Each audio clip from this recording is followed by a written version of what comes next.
So how are things going? Um, just battling people on Twitter and, in the middle of various aggression and violent statements aimed at me.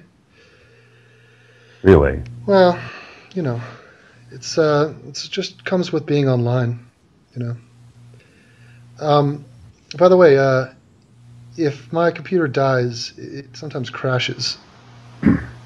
So it's not just me ejecting. Oh, okay, I understand. Yeah. So, I am a man of my word, and I promised you a Skype call, and this is me delivering. There's nobody watching us. This is just you and me, but I am recording it. That's fine. I said you could. My lawyers have advised me to prep you on that. No, I'm just kidding. So, how's it going? Everything's going pretty well. Really? So you're getting threats aimed at you? Well, no, I mean, there's various camps that are anti-me, and it's somewhat interesting just seeing their aggression. It doesn't really make sense. They don't know me. But, yeah, just random strangers with anger towards you. It's just a very strange phenomenon, you know? I mean, think of Yes, that. it is. Think of that. Have you ever had somebody who you didn't know be mad at you? It's hard to do. Yeah, every once in a while when I post things online, Really? it does happen. Yeah, I mean, of course I invite it, I bring it on. I'm not shying away from conflict. I mean, that's the whole point. My channel is centered around the squeaky wheel. I'm going after problems. I'm not going after things that I think everything's okay with. I could make a video about, hey, there's a beautiful flower growing outside my apartment. There's nothing wrong with it. It's just a nice flower. It smells nice. Mm-hmm. I mean, what's the point of that? You get No, actually, I have profound respect for you because of that. I mean, you can actually take getting ganged up on online. Yeah, well, you know who I get my inspiration from? Who? It's the UFC fighter Conor McGregor. This guy Who's that? Conor McGregor is this Irish mixed martial art fighter. He's like one of the top stars in the UFC. And Okay. he burst onto the scene, but basically his bravado, he's a guy from Dublin, and he takes shit from nobody. And he has come in talking mad shit and then backing it up. And recently they had a press conference where they brought the top fighters in the world from every weight class.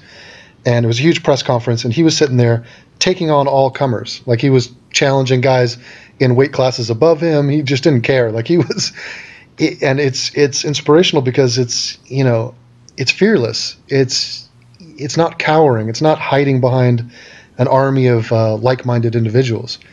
The guy's like, this is me, this is my name, and this is why I'm confronting you.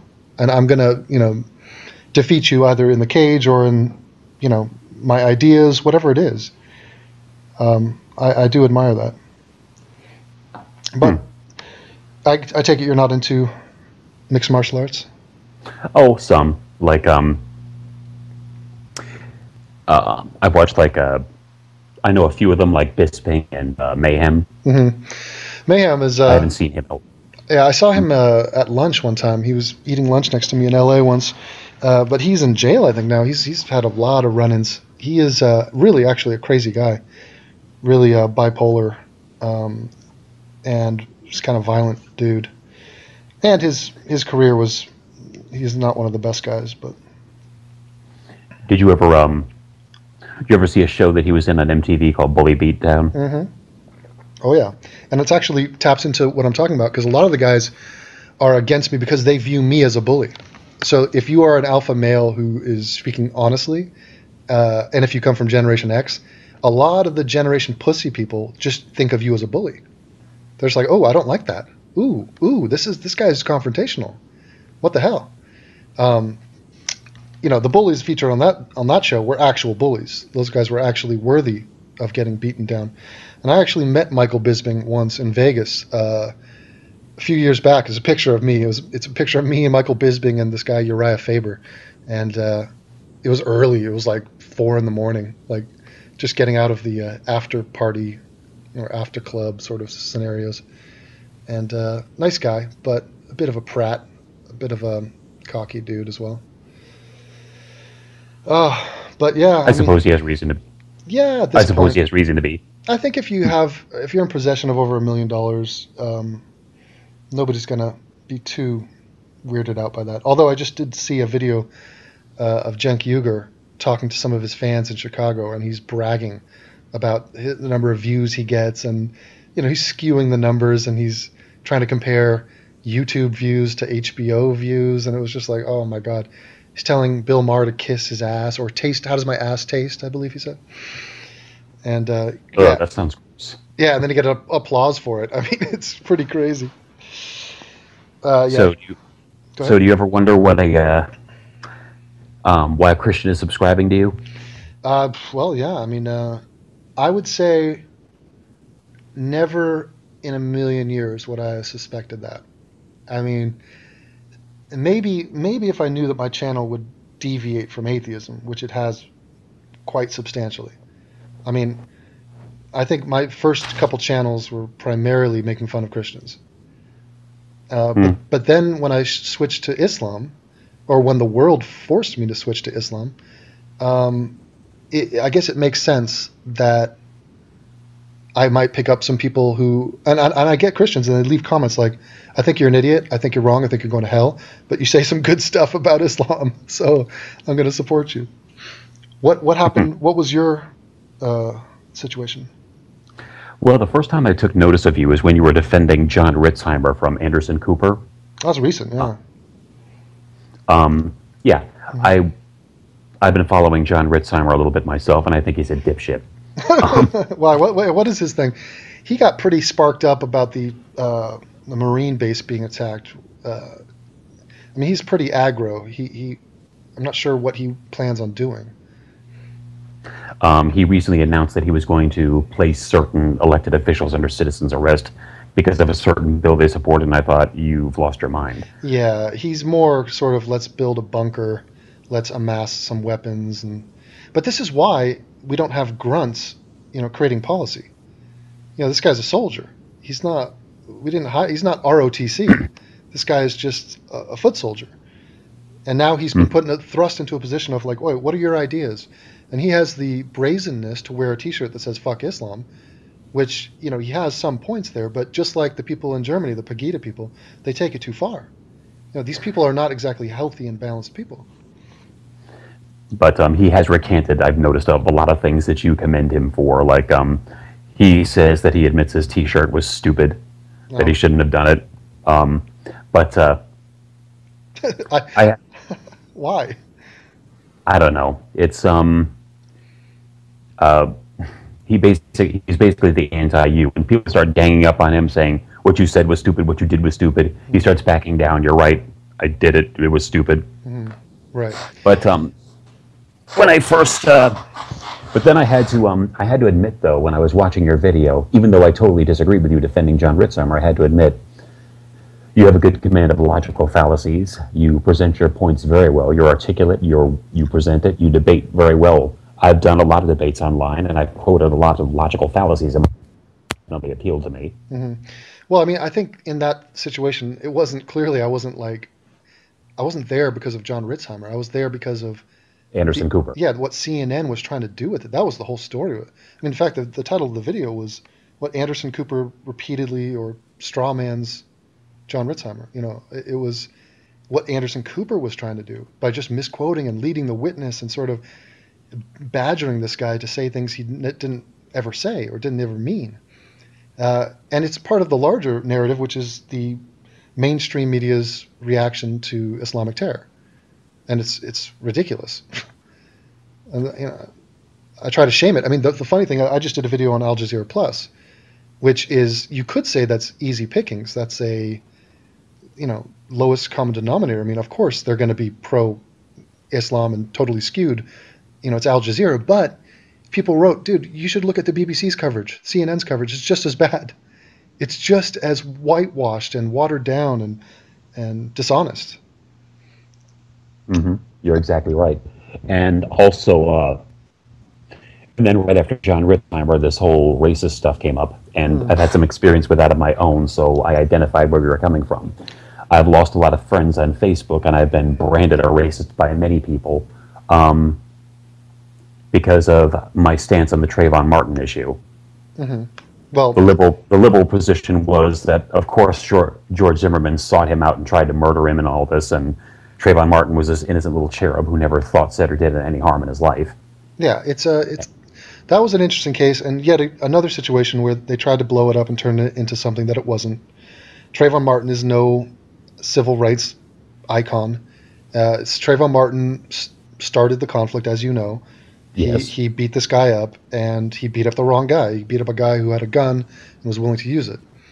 And what a lot of people don't seem to realize, I don't know if I've explained this before, but what a lot of people don't realize is that Florida is atypical in self-defense states. It's what you call, it's not affirmative, it's a presumed defense state. So in other words, if I kill somebody and claim self-defense, the state has the burden to prove that I didn't.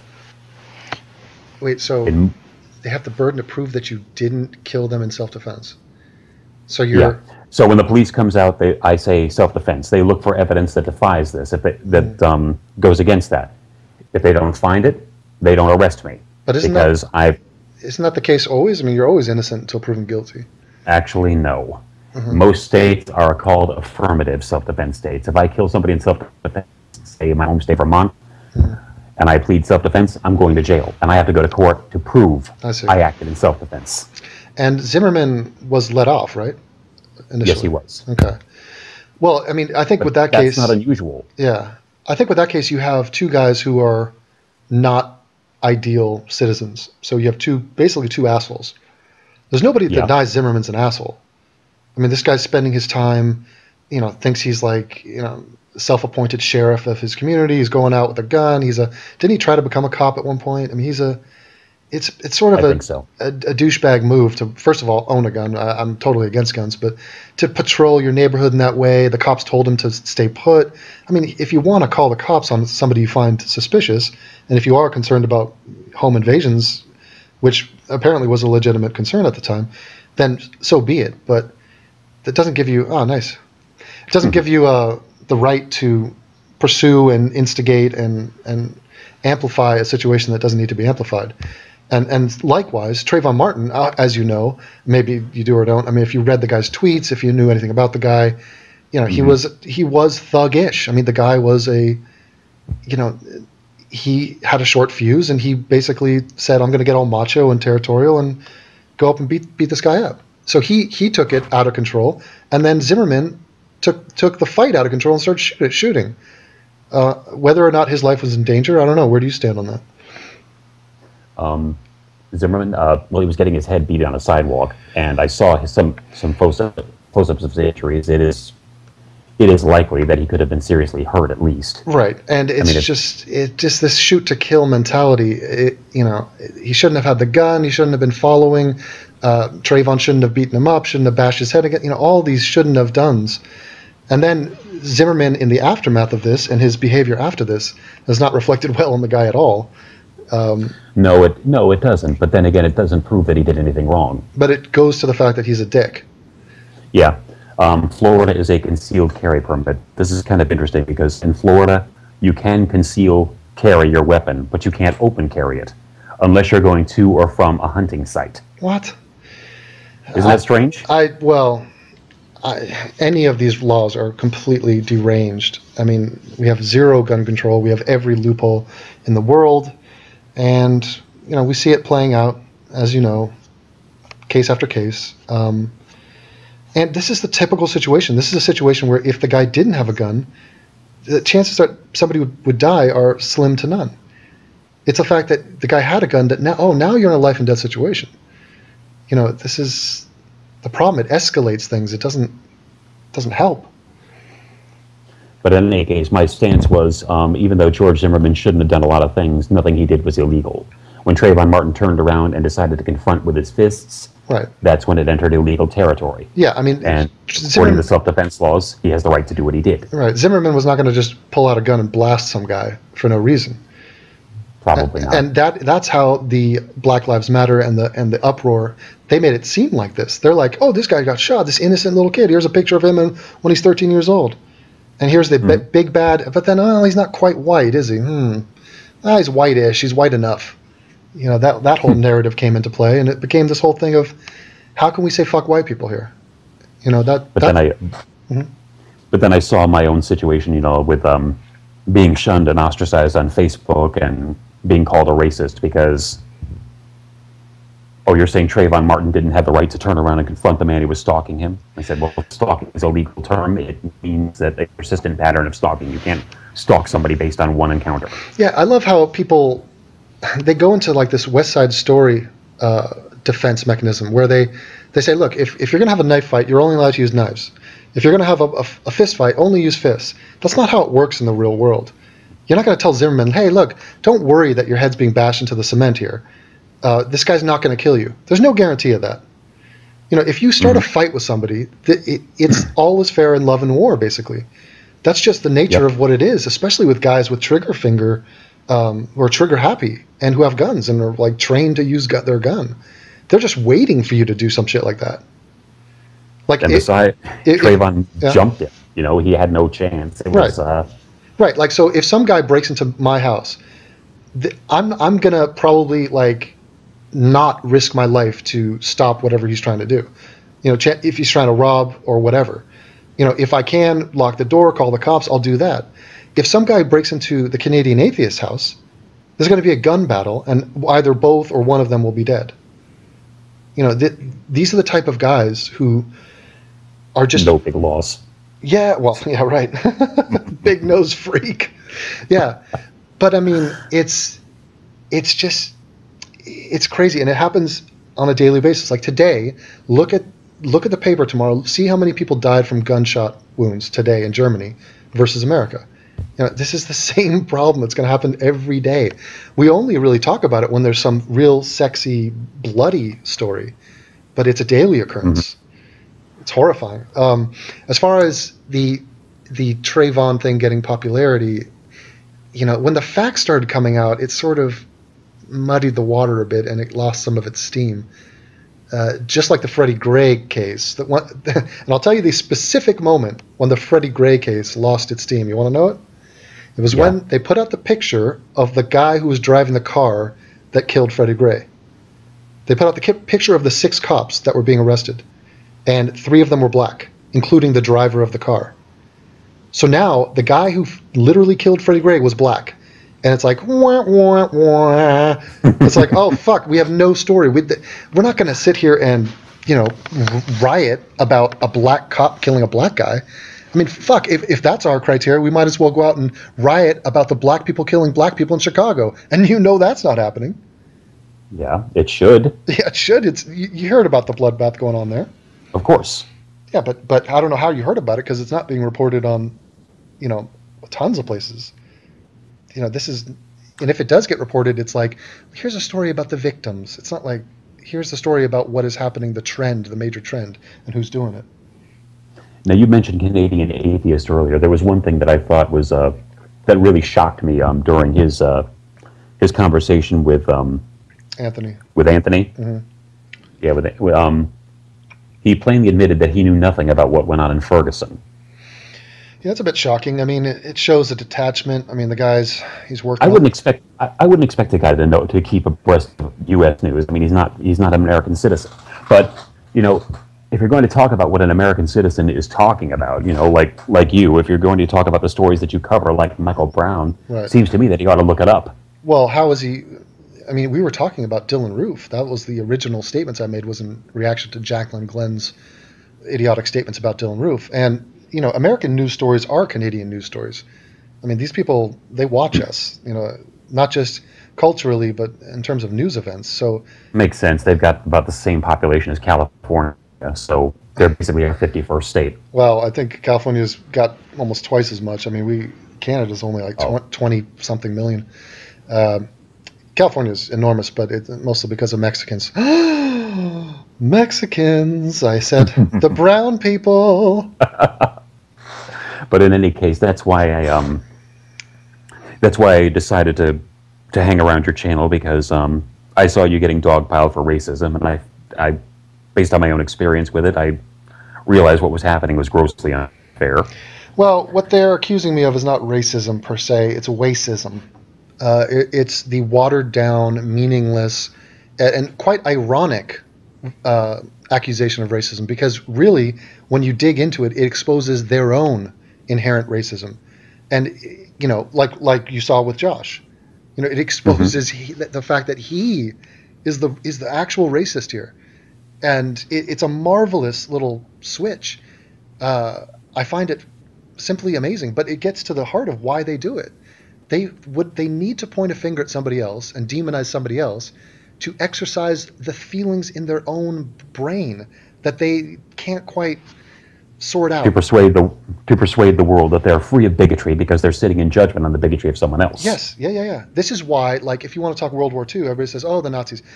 The Nazis and Godwin's law, which is, let's talk about Hitler and the Nazis, is a boogeyman of evil. It's like, let me just talk about that so I don't have to talk about the shit my country did. These guys are worse. So over here. It's a magician does this trick. He brings on his sexy assistant while he's palming a card. They don't want to talk about their racism. And half the time, it's one of the most unsexy things to talk about is being racist against white people. Nobody wants to hear that, especially from a white guy.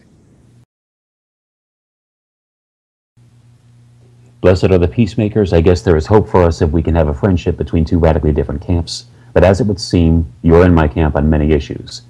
And there's much more to talk about than the issue of pure religion. Yeah. See, pure religion is actually the first two words of one of my most, what I consider one of the most undervalued quotes in Christian literature. It's the Epistle of James 1:27. It says, "Pure religion and undefiled before God and the Father is this, to visit the fatherless and widows in their affliction and keep himself unspotted from the world." That's it. That's all there is to being a Christian. So a Christian is like being a comfy blanket when somebody is in need? Can you deal compassionately with those who need compassion? I mean, yeah, but do I have to lie to them in the process? Not necessarily. What would you lie to them about? About afterlife? I don't concern myself much with it. Mm-hmm.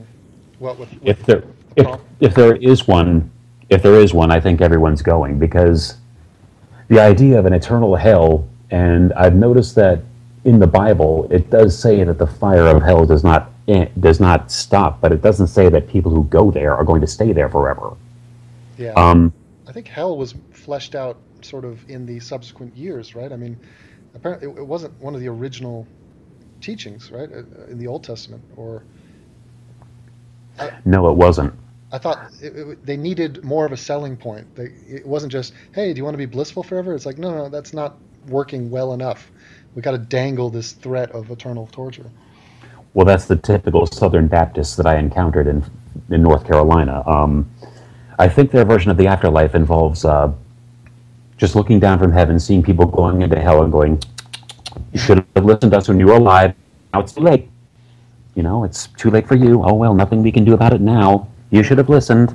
Right. I think that would get boring after the first billion years or so. They take pleasure in Seriously. that. Yeah, they really do. The encounters between atheists and Christians usually ends in some passive-aggressive statement from the Christian saying, you're going to be judged and I'll see you in hell, or I'll see you in hell from heaven.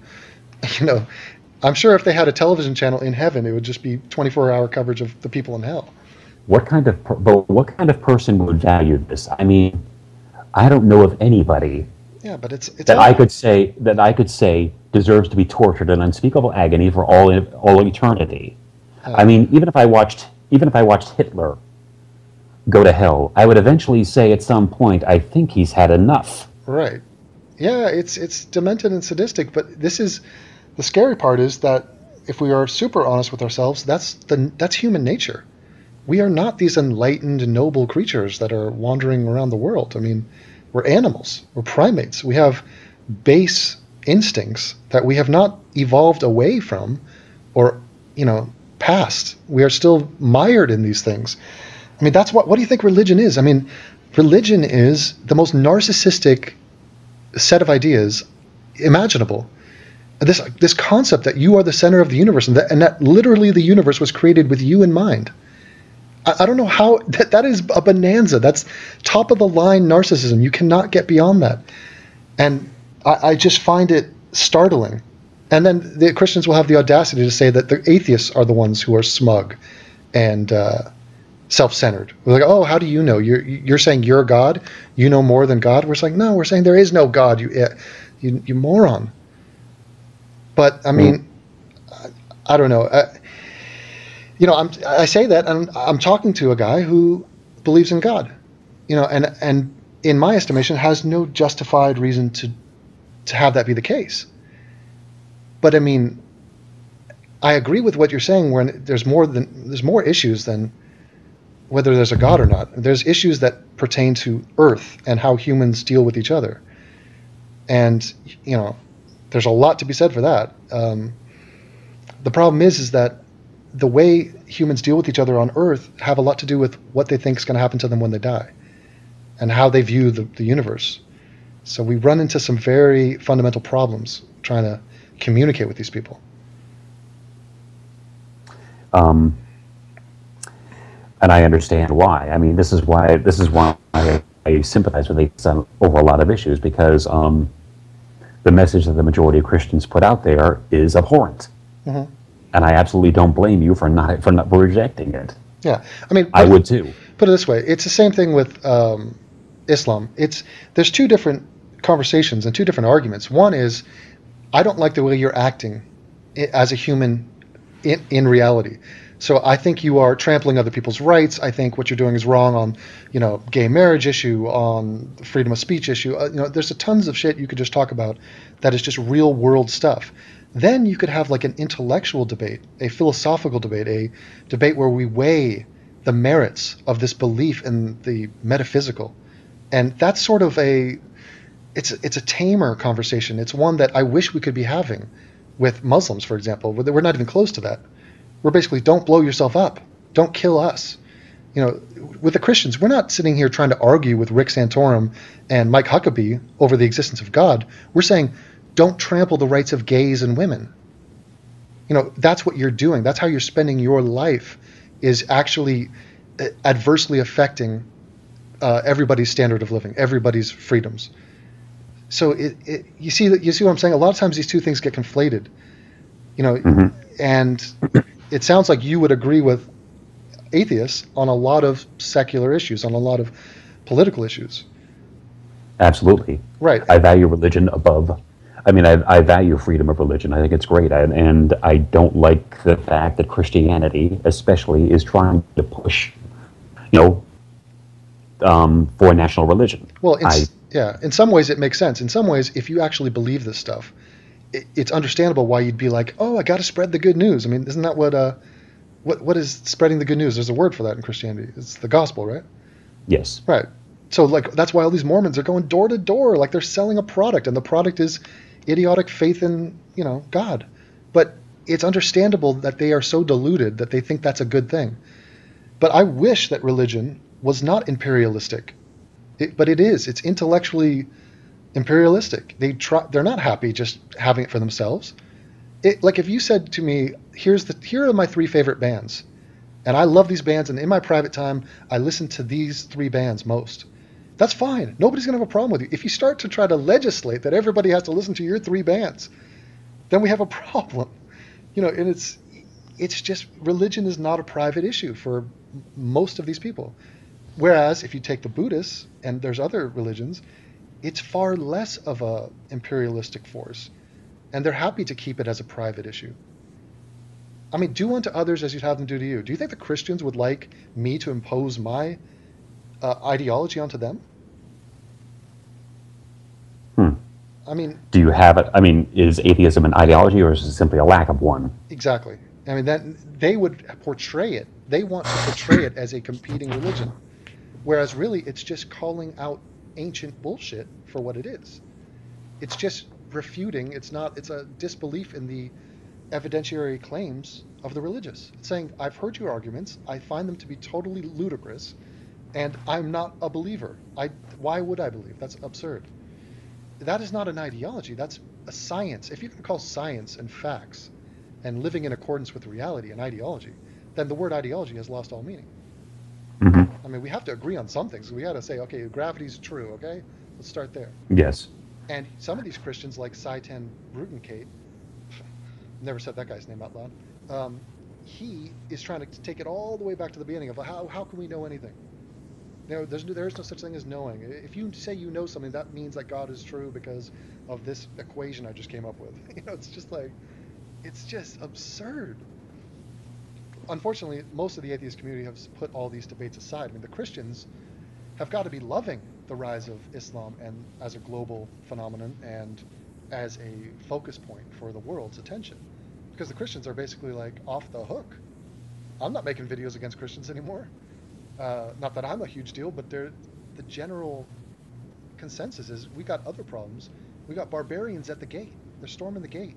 So Kirk Cameron's going to have to wait for a while before we get back to mocking him. Hmm.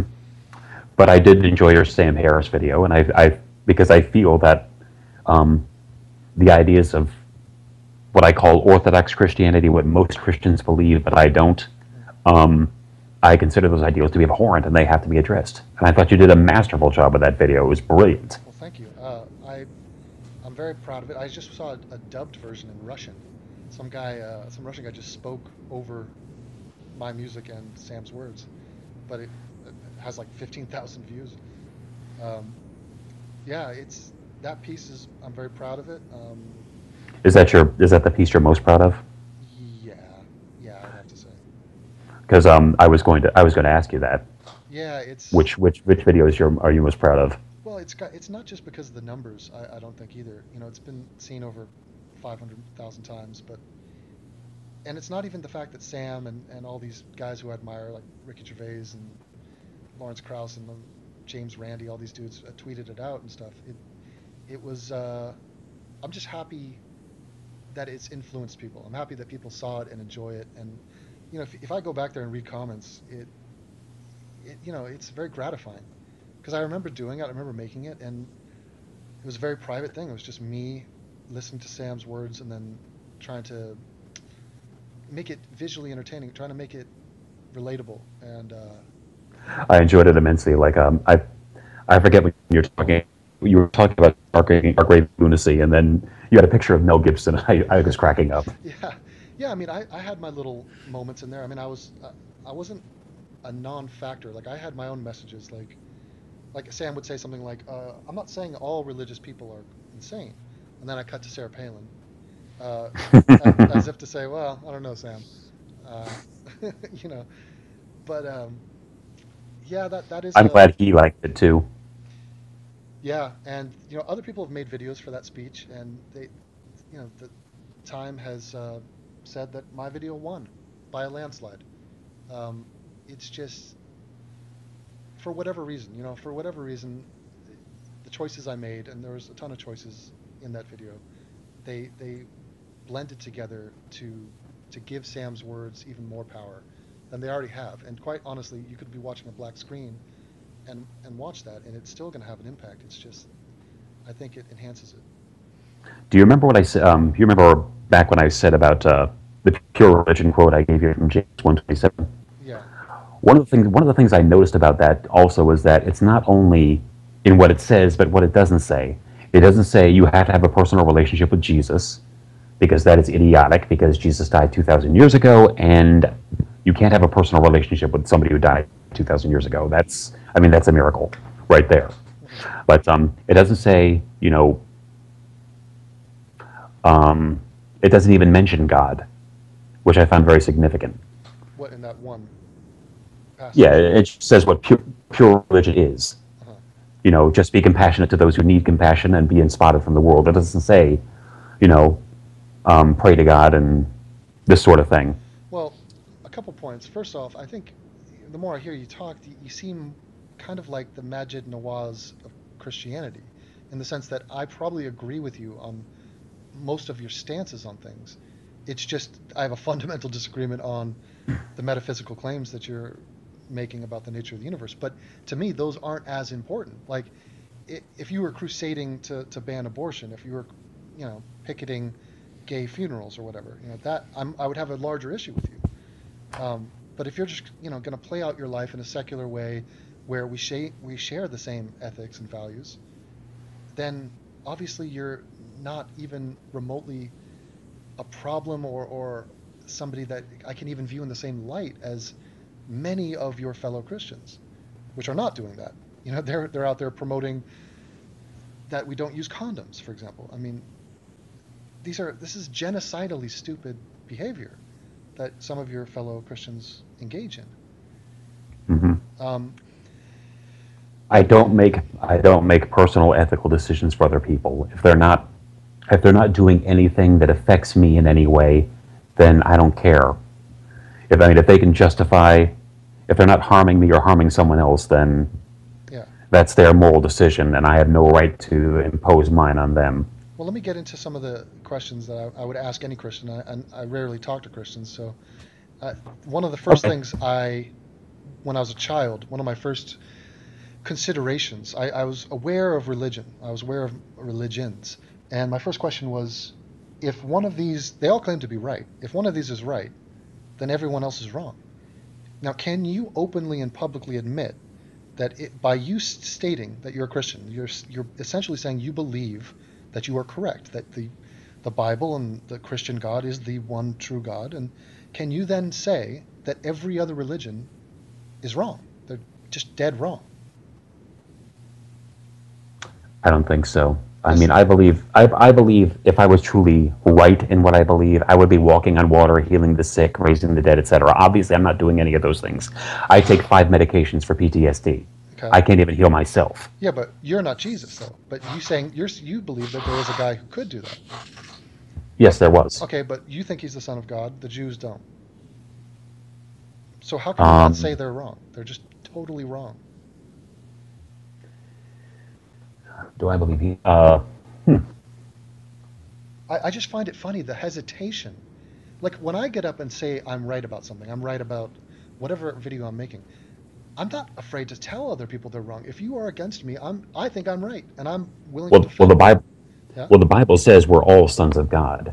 It says that Jesus understood that relationship and demonstrated it to a greater extent than anyone else. Okay, well, that's a technicality, but what about just Hinduism? I mean, do you believe that there's monkey gods and elephant gods? I mean, the Romans. I don't know. Are you willing to say the Romans are wrong? I just don't understand why there's any hesitation whatsoever. No, I just believe that there's a lot of that things can be derived from just about things of value can be derived from just about any religion. But that's a totally separate thing. I'm talking about truth claims. So if the Romans, or if somebody's talking about, let's say, Zeus, is Zeus God is infinite. So if other people conceptualize him differently, then who am I to say they're wrong? My concept of God is probably just as wrong as theirs is. Okay, but that seems like a major admission on your part. I mean, are you trying to say that all these various gods throughout all of human history, they're all sort of the same God? They sort of get half points for even acknowledging that there's a superior being? It feels like you don't want to go down the road of saying the Jews are wrong, the Hindus are wrong, the Muslims are wrong, because you know that it's almost indefensible, because it's going to loop back on you like a boomerang, and eventually it's going to, well, maybe I'm wrong. Because there's been thousands, millions of religions, millions of gods. I mean, and you're sitting here telling me that one God is true, but then the rest of them are true too, kind of, or have value? Like, I don't get that. I just view my religion as trying to get to understand more of God, and okay, well then my concept of him isn't perfect either. Okay, well then you just said God. You said one God, monotheism. So are you willing to say that polytheism is false, is wrong? It's just a totally deranged concept. There is not multiple gods. There's one God. Polytheism is incorrect. Yes. Okay, so then now you have just labeled and a huge chunk of humanity who believe in polytheism. I mean, this is I don't hear Christians doing this, though, because I feel like they don't want to get into too much critical thinking when it comes to actually weighing the validity of these beliefs. Because if you say polytheism is wrong, what if I ask you, what are you basing that on? What is the reason that you said that? And now you're forced to defend the reason why you think there's only one God. Well, Muslims' criticism of Christianity is that Christians are polytheists. Father, Son, Holy Spirit, that's three people, not one. Right. Right, and then you got all these demigods and these archangels and all this crap, and I don't know where they fit on the spectrum. But I mean, it's like Aphrodite. Is Aphrodite a real thing, or is that totally fictional mythology? It's fictional. Yeah, and so then the logical question any atheist or any skeptic would have for you is, how are you determining this? Because we are saying your God is mythical. It shares the exact same attributes as these other gods. I mean, there's literature written about Aphrodite. Don't refer to me to a book. I'll refer you to Harry Potter and say Voldemort's a real dude. So I just find it interesting, this kissing cousin relationship between Muslims and Christians, and the unwillingness of the Christians to sort of criticize the Muslims because they share the same beliefs. Allah is God. I mean, let me ask you, do you think Allah is your God? Allah is just the Arabic word for God. Exactly. So do you recognize that they're talking about the God of Abraham? Yep. Because, yes, we're one of the Abrahamic religions, one of three of them. I don't understand the animosity between that Muslims have for Jews, because they're all Abrahamic religions. Yeah. Well, probably goes back to that founding story. Wasn't the Muslim chick? She was the mistress. She had a kid with who was it? Abraham. You're the religious guy. You know all this. And then he kicked her out, and that.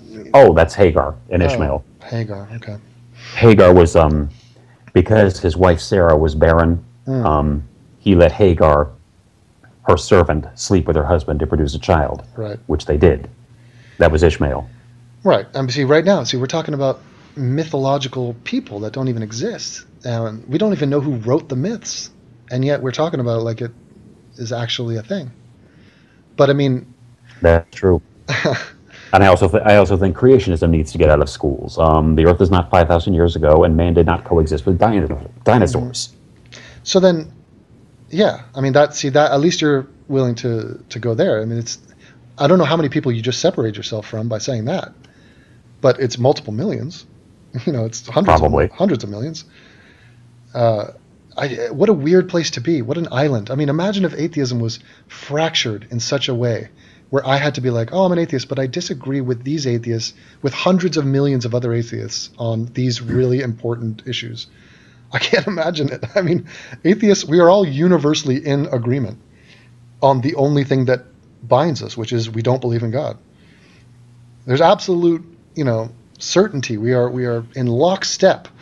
Well, maybe that's a bad example because it brings up Nazis, and people will claim that the Nazis were atheists, but they were Christian, as we know. Yes, I know. I watched your video on that, and I agree with you. I've been trying to watch all your videos. I've been busy. Yeah, I mean, that's going back in time, or are you going from beginning to end, or? I went from beginning to end. I've seen your Kirk Cameron stuff, and then I've been watching your Nicole stuff, and I've watched You What Mate. So okay, what do you think about that guy? guy? Tried to walk on water. Right. I mean, do you feel pity for him? Like, he's one of your people. He's your guy. You have to take credit for him. He read the same book you read, and he's trying to walk on water, and he's failing. I mean, what do you make of that scenario? I think he looks at the wrong end of of religion. It's like I told you in that quote that I gave you from James, what pure religion is. I mean, I think you need to worry about doing those things properly before you worry about trying to walk on water. But he has one of the things that Jesus correct. If Jesus is not magic, then nobody gives a crap. It's like some homeless vagrant telling you how to live your life. You're not going to give him any attention. I mean, if Jesus did not rise from the dead, he would have no power. Everybody's like, ooh, did you see the magic trick where he rose from the dead? And now he's promising that we get to live forever? Without that, he's just a schmo. He's just some virgin 33-year-old. I mean, how much advice do you take from those guys? So the fact that he could walk on water is part of building up this myth's credibility. So for this young English douche to read that story and then think, oh, all I need is faith. And if I have enough faith, the Bible keeps telling me about faith and it rewards the faithful. If I can just hope and pray long enough, I can walk on water. And the problem is, you talk about religion just being inherently this thing that's supposed to comfort people, and it's this force for goodness. It's a set of ideas that make truth claims. Like, for example, the claim that you can walk on water, and you cannot walk on water, and because there's no evidence to suggest you could, and nobody's ever done this, aside from David Blaine and Chris Angel, and clearly they must be prophets from God. And St. Peter. Yeah. It's just, don't you believe in having evidence you must go through your life in such a way that you value evidence.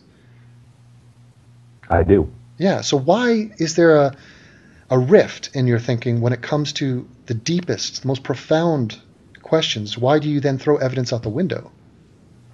Do you remember the time I asked you if you could conceptualize an idea that a time where you don't exist, that when you die, you're extinguished, there is no you, there's no even consciousness, no awareness of you? Mm-hmm. You said you could. Yeah. I can't. So then you are basically admitting that it is simply a primate fear defense mechanism to believe, for better or for worse, that you will live forever. Because you prefer it that way. Not that it's true. It's one of the reasons I think a lot of people go to religion, though, is because it is a comforting thought. It is far more secure to think that you're being watched and you're under the protection of a loving father. I mean, who doesn't want that to be the case? That sounds great. It's just, I don't know. Maybe, I don't know. I mean, are you aware that most atheists are not happy that there's no God? We're not excited about our death. This doesn't help us. We begrudgingly admit that we are aware that death is final. We understand the joy of this fantasy. And I'll be the first person to admit I can't produce evidence that there is a God for you. Mm-hmm. If people say, show me proof that there is a God, I'll freely admit I can't. Right. And then I remember in the Hangout, I raised the point to you of, will you admit that there's a conflict of interest when you and I are debating this? And that it just on the very basic facts of our stance on this, I am in the driver's seat because what I believe doesn't help me. What I believe is a dark, scary, cutthroat, situation where there is no God, there is no inherent objective meaning, and death is final. And this is something that I drastically don't want. If I could have it any other way, I'd love for my friends and family to live forever. And I'm telling you, because of the evidence, that I don't believe that to be true. And yet what you're saying is, I do want my friends and family to live forever. I do want myself to live forever. And yet, and this is what I believe. And don't you think that's a coincidence? That's where I got tripped up in your That's where I got tripped up in your Hangout, because when you asked me that, do you want to live forever? And I thought, you're asking the wrong person at the wrong time that question. Well, but see, that's tragic to hear that. But it really begs the question: if you don't want to live forever, why do you want to live now? I mean, are you saying, well, I'll grind out the rest of my life and then at least I get to rest? To say you don't want to live forever as a Christian is basically saying, I don't want to live right now. I mean, this whole notion of depression, everybody who's depressed, and if you're severely depressed, it gets down to the bottom line is get busy living or get busy dying. Why aren't you killing yourself? That's the harsh truth of it is, do you want to die or do you want to live? Because most people out there will give you a million reasons why you should live, but it doesn't matter unless those reasons are coming from you, unless you see value in those reasons. So what is it about your current life that you're willing to endure, but you're skeptical or hesitant to agree to an eternal life in the afterlife? Is it survival instinct, or is it just... Are you secretly hoping that atheists are right and that death is final? Or maybe I'm just worried about what comes after I do die, because I don't believe that I can't conceptualize being extinguished. You can't accept it, you say? I simply can't believe that. You can't believe it, but let's figure out what that means. What do you mean you can't believe it? You don't want to believe it, is what you're trying to say.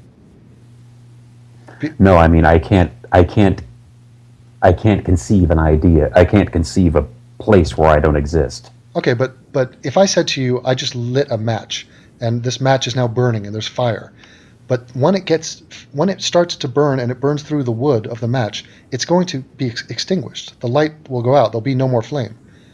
Can you believe that's true? Yeah. Okay, so you believe that based on evidence, right? You believe that based on Yes. your knowledge of fire and matches. So the reason why you're not saying, I cannot believe that match will ever go out, is because there's no benefit to you. It doesn't matter to you. Okay, a match was lit and it burned out. Yeah, I get it. No big deal. You don't care if the match burns out. You do care if your life and your consciousness burns out. And therefore, this triggers you to say words like, I can't believe, when what you're really saying is, I so strongly don't want this to be true that I'm going to say that I don't believe it is true. I mean, tell me something, tell me anything that you believe in that you don't want to be true, and yet you believe it is true.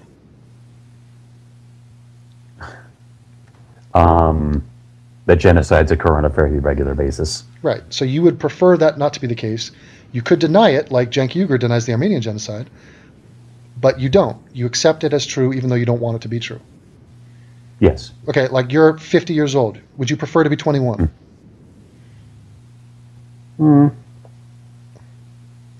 Sure, why not? Okay. But you accept that you aren't 21. I mean, how ridiculous if somebody going around saying, I believe I'm 21, when you know for a fact that they're 60. You know, it's like, wouldn't you be like, this is absurd. Nate, here's another thing. Tell me a belief that Christians have that they believe in which doesn't benefit them, which is not something that's like works out in their best interests. Something that Christians believe in that doesn't work in their favor. Yeah, like something about heaven. What is about heaven that is not ideal?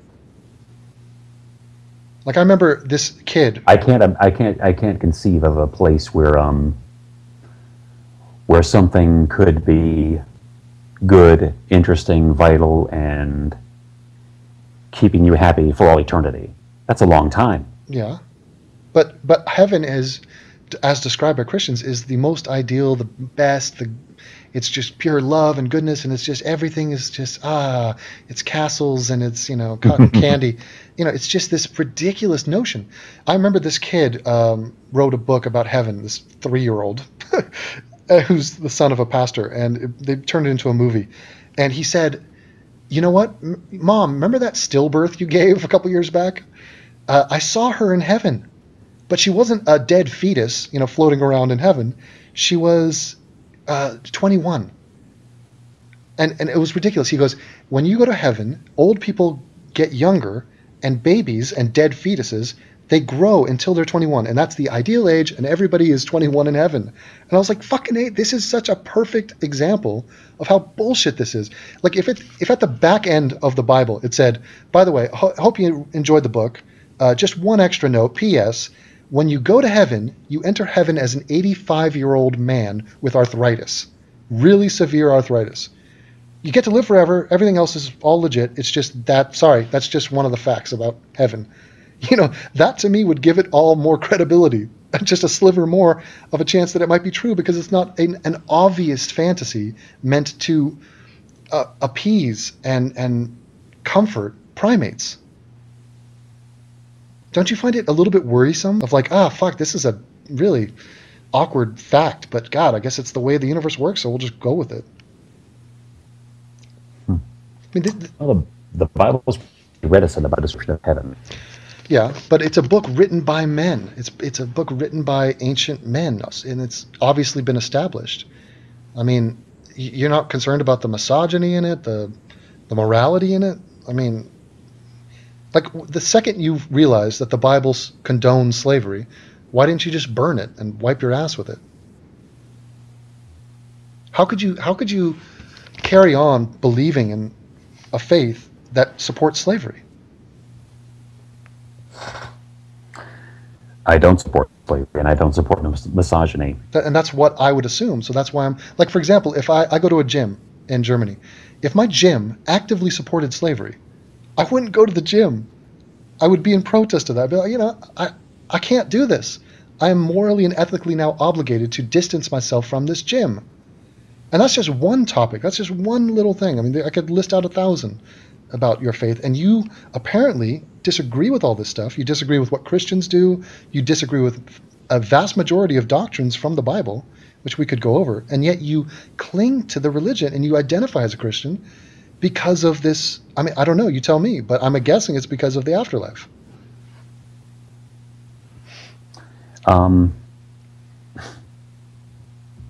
I believe mankind has evolved since then. I mean, there are outdated ideas that we that we don't support anymore. Yes. I mean, I'm perfectly comfortable supporting gay marriage, for example. Right. So that's my point, is that we've evolved past this. And one of the ideas that we've evolved past is the God idea itself. It's the same people that you disagree with about gay marriage, about stoning adulterers, about stoning witches. You don't agree, burning witches. You don't agree with any of that. These are the same people that wrote the shit down about Jesus and God that you're buying into. How does this not totally stain their credibility? Not to mention, I won't even mention the fact that you don't even know who wrote this thing. So we can't even, this is such ridiculous amount of hearsay going on here. It's amazing that you give this any attention, any of your time, that you even consider the ramblings of some strange ancient person. Like, I don't get that. Your morality is not based on this book. I mean, if you went by the book, if I read the Bible and then grilled you and just tested you and asked you questions, you would be technically one of the worst Christians ever. I mean, you agree with like a couple things. You've cherry-picked the hell out of it. You're worse than Thomas Jefferson. I mean, I just don't know what it takes. What would it take if you disagreed with 90% of that book? You don't think it's a little bit hypocritical that you say, no, but I'm a believer in the book. I just disagree with 90% of it. I mean, what would it take? 100%. We got to get you to 100% before you're willing to distance yourself. You remind me of Chris Hitchens. I think I saw it in your video actually. One of the things I admired about him so much is that he was obviously dying. I mean, he looked terrible, but he was talking about people who approach him, you know, in a terminally ill state, saying, you know, well, you could still change your mind. Yeah, right. And he said it's considered almost a polite question. Yeah, and the crowd laughed at that moment because they know it's true. They know that this happens all the time. And he said, I think it would be in a bad taste if guys like me and Sam would go off into religious hospitals and do the opposite, which would be to say, you know, you've only got 3 days left, but you don't have to live it as a serf. Right, exactly. Just admit that you were wrong and die with a little dignity. So, I mean, will you acknowledge at least that if Jesus did not rise from the dead, and if there was no John 3:16, if there was no promise of an afterlife, that we would not be here right now? Christianity would be unrecognizable, if at all. It wouldn't even exist, basically. I mean, that is the selling point.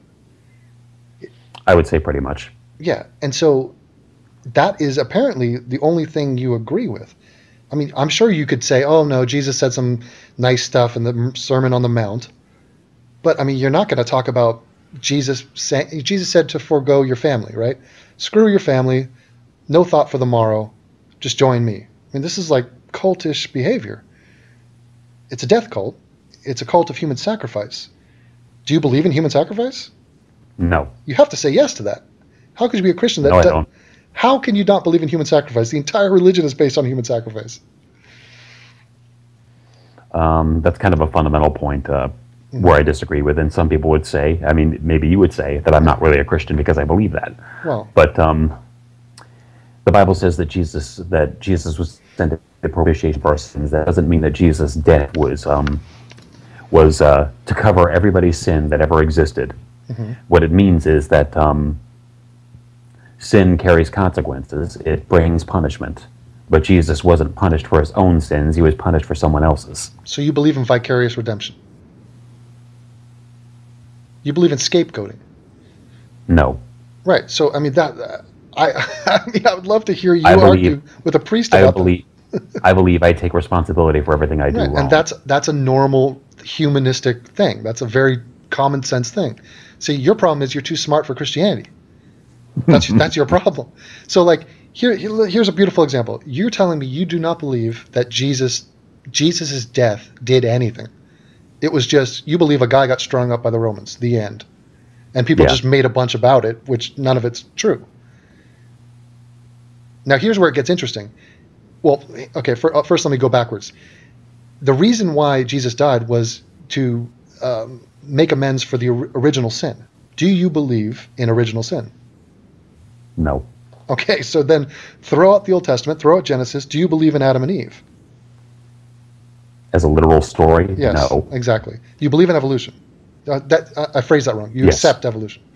Okay. Yes. Right. So then now we get down to the really interesting part. So you basically have trashed the entirety of the Old Testament, and now we're up to the 3-day period. So now Jesus is in the tomb. Do you believe Jesus rose from the dead? Yes. Oh, God. How? What are you basing that on? An empty tomb? That's your checkmate? An empty tomb. Give me one shred of evidence why I should believe Jesus rose from the dead. This is your chance. Oh, come on. I can't do that. Okay, exactly. So stop believing it. Now, the only reason you even know about it is because some guy wrote something. You don't even know who it was. It was thousands of years ago. It's been edited. It's been, by people. You didn't even know the editors. You don't know all the bullshit. I mean, ridiculous. It's so painful that would be the basis of your belief system on something as profound as life and death. It doesn't get bigger than that. And yet you are basing it off some fable. It's just miraculous to me. I mean, so some guy, so wait, was Jesus a man? Yes. Okay, so then how does some man rise from the dead?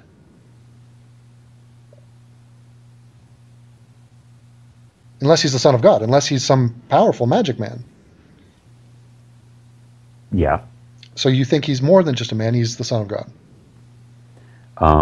I believe that we're all the sons of God, but like it says in First John 3rd chapter. Yeah, but he was okay, fine, but he was a prophet of God. He had powers. Yes. Okay. Oh, I mean, it's just, and you've heard the Hitchens speech about how Hitchens says, look, so humans have been around for hundreds of thousands of years, millions of years, and God and Jesus, or not Jesus, but God, stared down from the heavens, totally just, let these people die and live lives of suffering and misery and die in their early 20s, if that, and they decide to intervene at the time they did, and then have not intervened since, and all the suffering and death and stuff. I'm like, what is the point of this? This is a system that you think is coherent? I mean, you believe in evolution. You know how long humans have been around. Yes. So what is it about this one crazy story by some illiterate goat farmers, goat herders in Palestine? What is it about that story that makes you invest so much time and energy into it?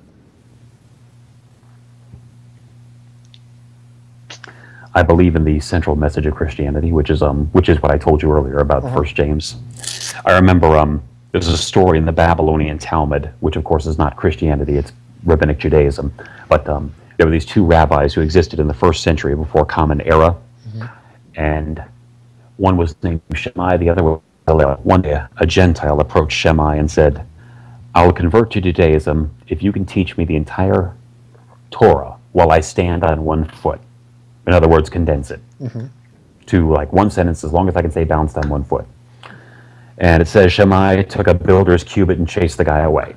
But the Gentile went to Hillel with the same challenge, and Hillel decided the challenge accepted. And he said, Whatever is hateful to you, do not do to your neighbor. That's it. That's the whole Torah. The rest is commentary. Go and study it. Okay, but so then basically you just reduce Christianity to a bumper sticker or a fortune cookie. I mean, the golden rule Confucius came up with that. There's millions of people that have come up with the golden rule. That's just inherent. That's just exactly common sense. Central message of religion. Yeah, Don't be an asshole. Yeah, so the platinum rule. So why do we need all this superstition and anti-science nonsense to go along with it? Rising from the dead? I mean, what is that? Scapegoating? Human sacrifice? Magical people in the sky where we have no evidence of that they exist at all? Why can't you just suck out that one thing? If you want to attribute it to Christianity, be my guest, but Christianity took that from people. It borrowed it. You don't think the Romans believed that do unto others as you'd have them do to you? I mean, Christianity is known. It's famous for taking credit for shit it didn't do. They just piggybacked on every other pagan faith, including dates and traditions and rituals. So I don't know. Just because you like the golden rule, how does that give credence to these metaphysical claims you're making? There's two separate conversations. You're talking about behavior. How should we interact? It's like sociologically. What's the best way to interact? And what we're talking about, what atheists are talking about, is like, yeah, great. We agree with you on that. What we don't agree with is your truth claims about the nature of the universe, about the origin of the universe. Well, we'll start there. Do you believe in the Big Bang? Most plausible theory that we have. Right.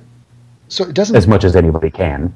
So it doesn't disturb you that you believe in scientifically grounded, evidentiarily based claims about evolution, biology, the past, and yet when it comes to death, you basically spit in the face of science and throw up your middle finger and say, "Nope, I'm taking a short trip up to the clouds."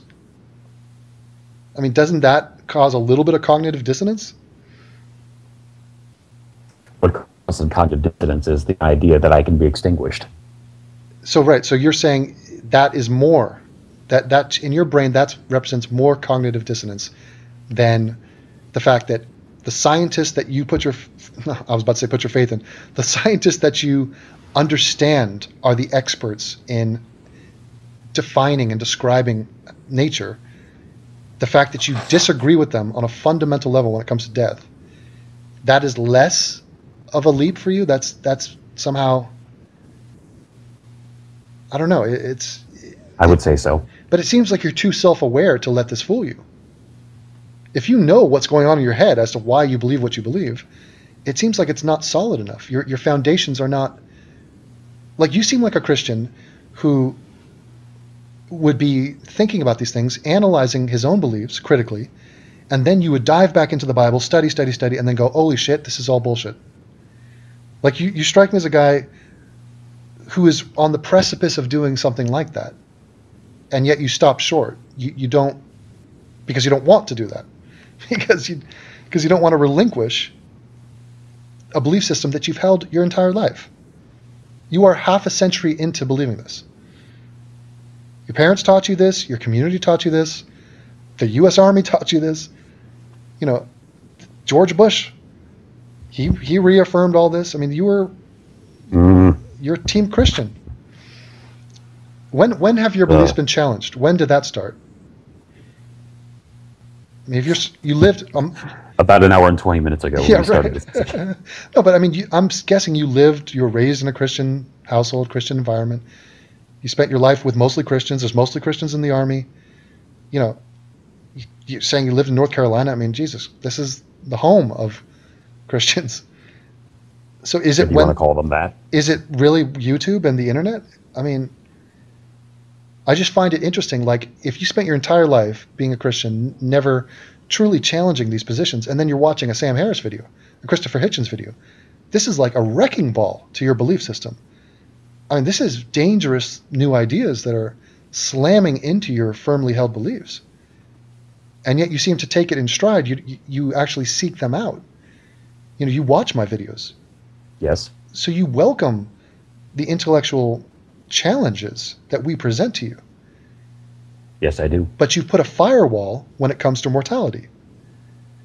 So you're willing to relinquish. You're saying, no Adam and Eve. Look, for example, Noah's Ark. You believe it? No. There you go. Moses, was he a real guy? Yes. You think Moses was a real guy? Yeah. You think Abraham was a real guy? Yeah, probably. Wow. Well, I mean, it doesn't surprise me. I mean, you're basing that off the same source that you base the fact that you think Jesus rose from the dead. The same anonymous, total hearsay source. You have no external biblical proof or evidence to show me that Moses existed. If I asked you to tell me why you think Moses existed, you would say the Bible. Correct? Probably. Yeah. There's nothing. What else are you going to say? There's nothing. But I mean, I don't want to grill you. I mean, I've already have, obviously, but I do find it fascinating that you're willing to throw away many of the absurd beliefs from the Bible, but then you draw a line in the sand at John 3:16, the most popular verse in the Bible. Does that bother you? Oh yeah, definitely. I don't like, because here's why it bothers me, is because you're wrong. I don't want you to be wrong. If you say to me, look, I'll just be real. I don't care if I'm wrong. Is it a threat to you? Yes, on a global scale. On a global scale, yes. If billions of my fellow man are dead wrong, it's a threat to me.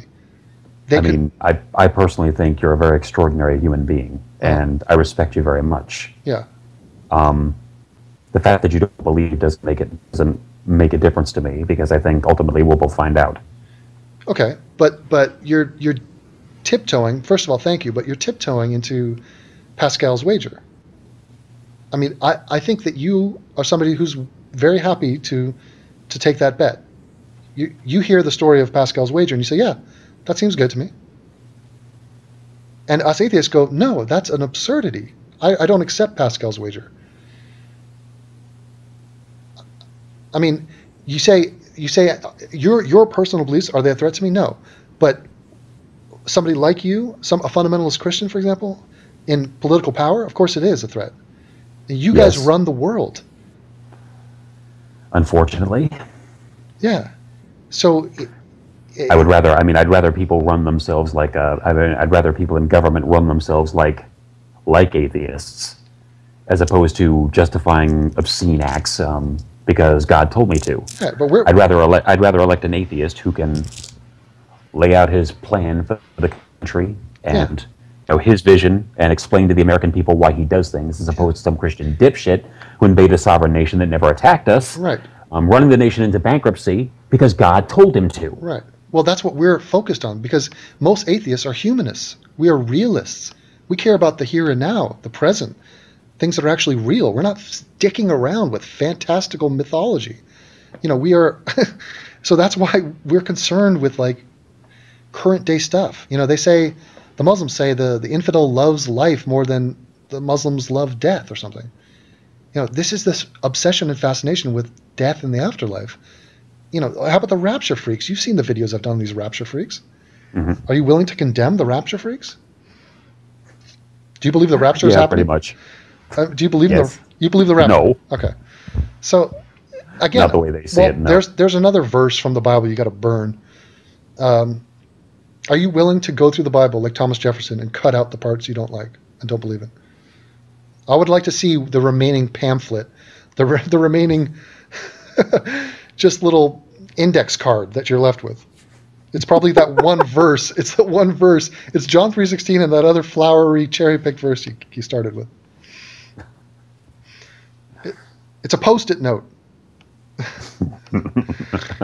I think you should do it as I bet you that would be a viral video. We'll speed it up, but you read through the Bible and just say, okay, Genesis, chick, chopped, gone. Deuteronomy, gone. That would take some time, though. I mean, you'd be bored to tears doing that. Yeah, pretty much. I regard the creation story as an allegory, not a literal story. Right. For one thing, nobody was there when it happened, supposedly. Right. It doesn't. Let me just, as a side note, it doesn't alarm you that the humans during this age, the Bronze Age, were dead wrong about everything. Everything else, biology, medicine, why earthquakes happen, for everything. They were ignorant morons back then. It doesn't alarm you that they've been proven to be absolutely clueless and ignorant on every topic, and yet you hold to them on these issues about the origin of the world. Well, I mean, not the origin, but about some character that they've written about, some story. Like I said, I still support the central message of the Bible. Yeah. Which is what I gave to you earlier. Okay, well, that's your estimation of it. That's Patrickism. I doubt you'd find many Christians to agree with you on that. But I mean, at least it's true. better. I wouldn't. Yeah, it's a light years away from the central message of the Quran, which is kill the infidel. I wish the central message of the Quran was do unto others as you'd have them do to you. But we're far from that. I don't know. I mean, it's interesting to talk about this stuff. It's such a departure from what I'm doing now. As you know, I go after atheists on issues that are really not religious in nature at all. But it's because we're bored. We're bored to tears with the discussion. I mean, if I sit here and argue with fundamentalist Christians night in, night out, what does that say about me? I mean, what am I getting from this? It almost says like part of me thinks they might be right. Because this is beyond beating a dead horse at this point. Was this a waste of your time? No, not with you. This is an interesting. You represented another kind of Christian, but I'm explaining the reason why I don't go spend day in day out refuting Christians, because it's done. It's like, we have driven Christianity out into the desert, dug a hole, put two in the back of its head, and buried it. It's over. There's no point in me driving out to the same hole, digging up the body, and then shooting it again. I mean, this is just morbid. It's morbid. Now it's just seriously just laughing. We're just laughing at Christians. They're so dorky. Christians they're not threatening the way Muslims are. Muslims like deal with these people. Christians are just goofy as hell. I mean, they're amusing to me. But I don't know. It just seems so unhealthy. You see the rapture freaks. Yes. They say, I can't wait to see you in the air. Looking That's forward scary. to it. Yeah, any day now, any second. Now. Did you see the video I did about now? It's happening now. Mm-hmm. The guy says now 50 times in the span of like 5 minutes. Like he's literally he hates his life so much, he just wants out. He wants eject. A feeling I can relate to sometimes. Yeah. But imagine how absurd. I mean, just for 1 second, imagine that we're right. And imagine that this is all fictional. It's all just man-made nonsense. How absurd are these people with their noise and their blustering and their babbling and their nonsense? Imagine what a waste of human energy and time and thought. Don't you think that would be a tragic misappropriation of energy? I think so. I mean, for fuck's sake, the pyramids were a tragic misappropriation of energy. What are the pyramids for? What did that do? Those people could have been farming or building better irrigation system or improving the quality of the lives of the people in the region. Instead, they're like, no, stack stones for 50 years to make some god happy. I mean, that's basically humanity. It's just bad choices continuing. And what do you think about Star Trek? I like Star Trek. Are the people on Star Trek atheists? I never thought about that. They have made some references to God before, but they seem largely atheist. Yeah, I mean, I think most of the time they talk about gods is when they're like, we found some alien species, they're all retarded, but we have the prime directive, so we can't go in there and tell them there's no God. Most of the time, when God gets brought up, it's because, like, Captain Kirk or somebody has been seen teleporting or they've seen a spaceship and they start praying to them as if they are gods. And they're like, oh, those simple, savage idiots. Like during Desert Storm when the Iraqis were all surrendering. They were surrendering to unmanned drones. I mean, if they found which is basically a piece of debris that happened to fall from the sky. They were surrendering to it. Oh, Jesus. I mean, there were no cameras there to see them do it. But it's like they were so desperate to surrender, they were surrendering to inanimate objects. Yeah, I mean, I guess that says a lot about the loyalty of that army, and that was a pretty quick war, wasn't it? You guys. Yes. Well, Saddam Hussein was grossly mistreating his people. Yeah. I mean, he wasn't feeding them. They were more interested in. I have kind of a story I can tell you about that, but we were detaining some Iraqis behind a ring of concertina wire. Mm-hmm. We were waiting to improvise some. We were waiting to improvise some shelter for them, and they were just behind a ring of concertina wire. That's where we kept them, mm-hmm. and you were electrocuting them? I was standing there. No, they were just in a ring. We were just containing them. That's all we were doing. Okay. Not torturing them. We were just erecting shelter. Mm-hmm. But they kept pointing to their mouths, and I understood they wanted to eat. And so, recognizing that this was Ramadan, when Muslims fast, I pointed to the sun, mm-hmm. and I brought my hand down, and to symbolize when the sun goes down, you will eat. What I didn't realize is that they were far past caring about these things. So they got in this huddle inside the concertina wire, which started to make me nervous. And you killed them all? No. Then two of them flung themselves flat onto the concertina wire, flattening it.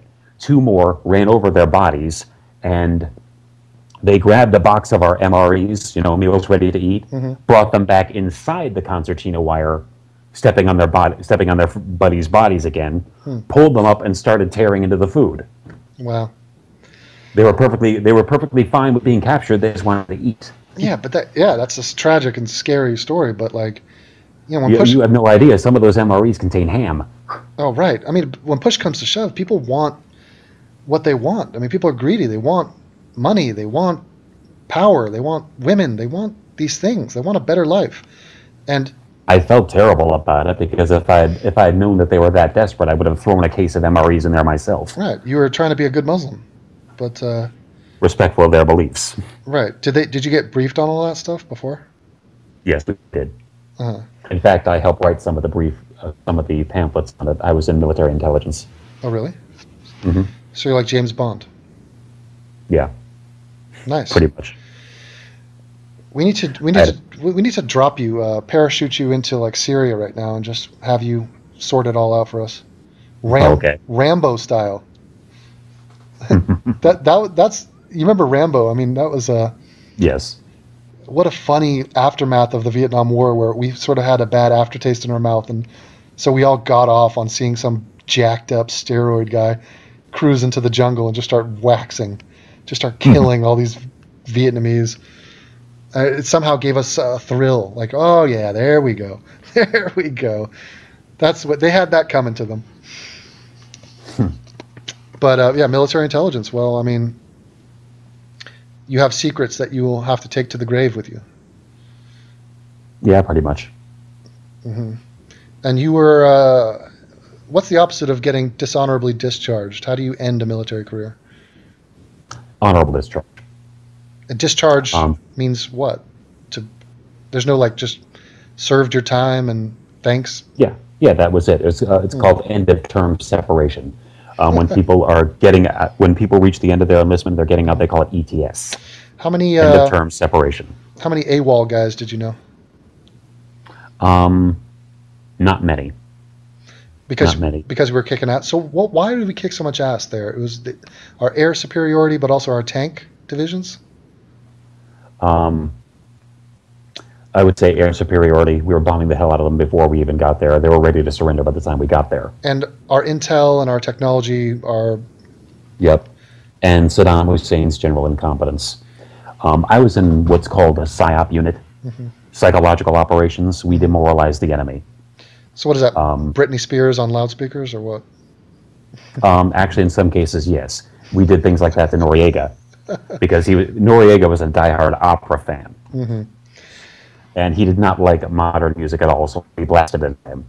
But we sent out messages saying, surrender, you'll be treated humanely. We dropped leaflets saying, if you surrender, you'll be treated humanely, things like that. Right. And they were all willing to believe that.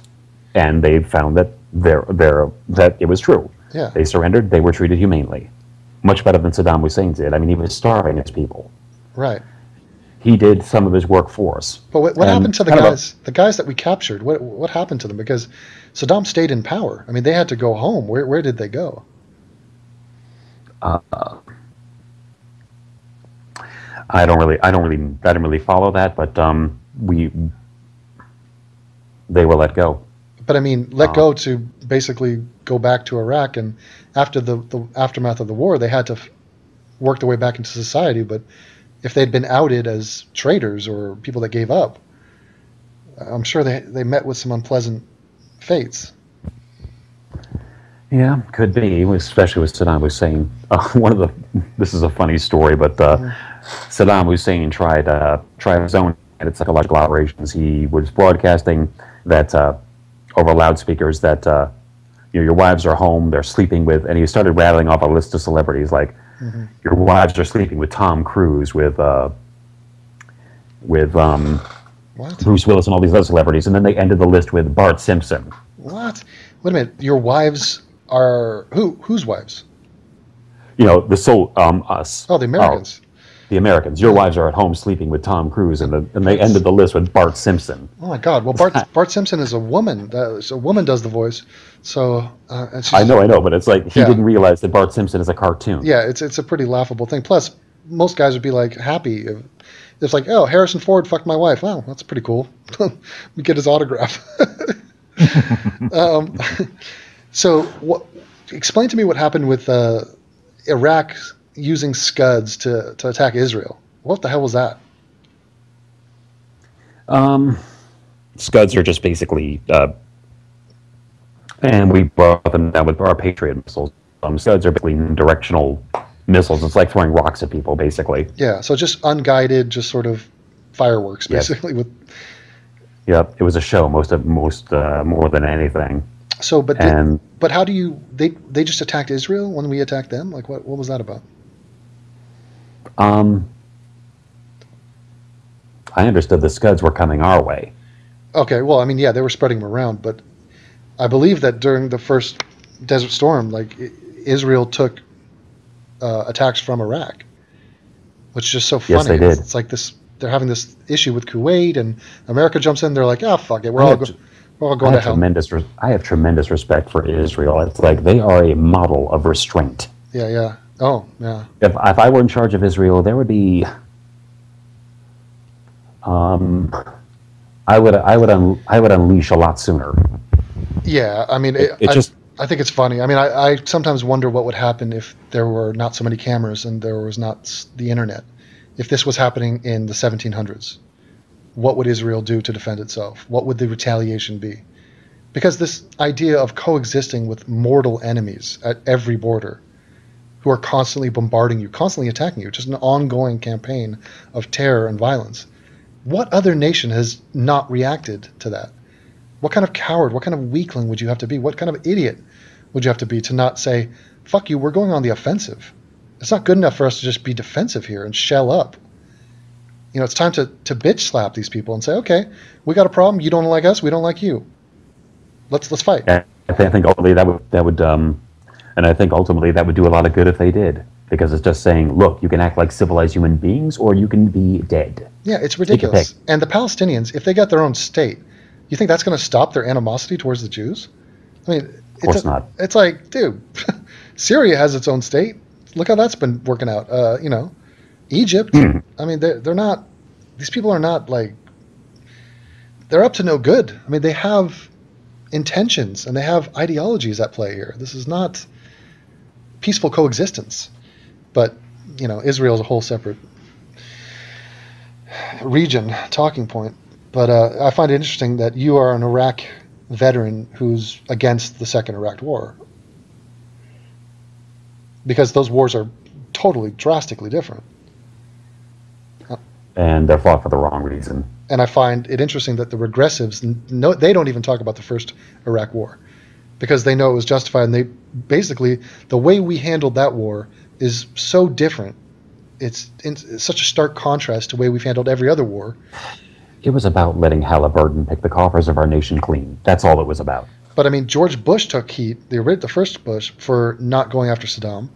But he's like, dude, I don't want to be in a mired situation. I don't want to be, in a quagmire down there and just spend billions of dollars, trillions of dollars. For what purpose? So I think getting out was really the key there. Mm-hmm. And you know who shot up our Marines a couple months ago? Killed 4 of them? Who? A kid from Kuwait who was born when you were over there. So like we go over there. My illegitimate son. Yeah, right. That's right. I mean, we know that you're basically, we send you over there and you took it as a personal crusade to spread your seed. And you were just impregnating everybody and their mother, literally. Yeah, excellent. Yeah. Unbelievable. So, I mean, we've talked on a few different points. We've talked on what other aspects or issues do you find interesting on my channel or that you have some passion for? You mentioned race. Yeah. Do you like, confronting these taboo topics? Or do you... I do. And I also feel that, you remember I once said that you do a lot to reform Christianity? Huh. And you said, I want to reform Christianity like a demolition crew wants to reform old neighborhoods to build up casinos. Yeah, right. You said something like that. Kaboom. But no, I mean, I think a lot of the things that I've talked about, what I believe from my religion, Christians really do need to examine. And I believe that, we should be listening to atheists to that, because the central message of Christianity is abhorrent. If you talk to the people like in the Bible Belt where I was living in North Carolina, if they asked each other what was wrong with their message, they'd simply tell themselves, "Oh, nothing. They're just sinful and wicked." And it's like, "Oh, we're so kind and loving, and we're so with our wonderful message of Christianity," And I think what we get from atheists is saying, "No, your message is not so good. This is what you're telling us," which is why I loved your Sam Harris video. Yeah, I mean, that specifically on the morality issue, which is, morality has nothing to do with anything. Morality is, the way in which conscious creatures, or humans in this case, act towards each other, like the ethical guidelines. And this has nothing to do with metaphysics. It has nothing to do with, you guys try to shove metaphysics into it because your justification for your morality, not yours in particular, but Christians, tends to come from ancient scriptures and nonsense and superstition. So if I said to you, why is human sacrifice good? If I said it to a human, they'll say, well, because the Bible says so. And that's the end of the conversation. Meanwhile, if two humanists are talking about morality, and one says, I think it's a good idea to kill humans to punish the sins of other humans, he'd say, like, no, that's absurd and ridiculous, and I reject it completely. And the conversation's over at that point. So there's no moral foundation. I mean, the moral issue is just one of several fronts in which Christianity is getting destroyed on. It's getting destroyed by science. It's getting destroyed by morality. It's getting destroyed on social issues. So it's a multi-pronged attack. The question I have for you is, you talk about reforming Christianity, reforming it it's like if Christianity is a Jenga game, and every time we get you to admit that something is wrong or show you that evolution is real or Big Bang is what happened, we're taking out a piece of the Jenga structure. And what's left is this leaning tower that is just hanging on by sheer will. I mean, it's unbelievable how it's still upright. And we see time and time again, Christians like you and others will leave Christianity because they cannot support this belief system anymore. They've chipped away at it so much that there's nothing holding it up. And that's why, to me, you strike me as, an odd person in the sense that you agree with so many things. You agree that it's wrong on this, this, and this, and yet you still adhere to it and you still identify as a Christian. because there are some major things you do agree with Christianity on. And you think the rest is sort of, you devalue and you say it's not as important, it's not fundamental to being a Christian.